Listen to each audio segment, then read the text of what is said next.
conference. If you have a question, raise your hand and we'll give you a microphone. First question, Novak, how excited for you to be here in the Open? It's not a good image for our sport, that's for sure. There's a consensus, or I would say a majority of the players that I've talked to in the locker room, not just in the last few days, but also last few months, that are not happy with the way this whole process has been handled. The majority of the players doesn't feel that it's fair. Majority of the players feel like there is favorism happening.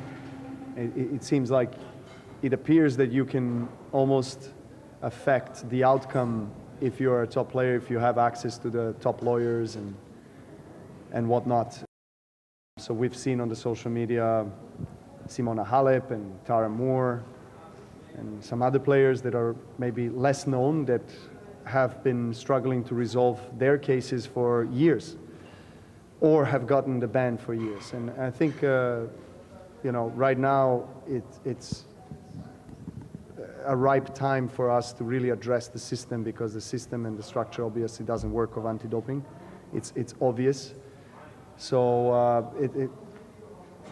I hope that in the next period of the near future that the governing bodies are going to come together of our tours and the tennis ecosystem and try to find a more effective way to deal with these processes. So yeah, I mean, it's inconsistent,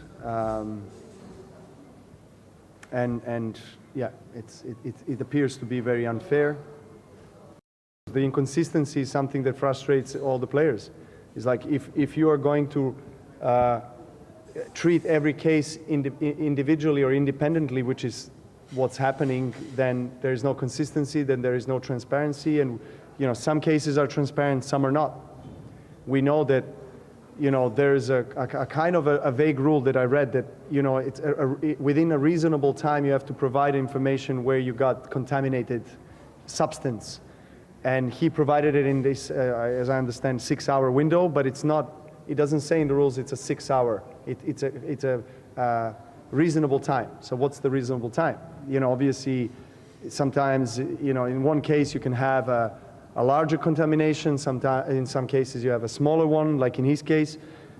But the problem is that, you know, right now there is a lack of trust, generally, from the tennis players, both men and female, towards WADA and ITIA and the whole process. So we either going to agree that all the cases will be transparent from the beginning, or all will be kept private until they're resolved.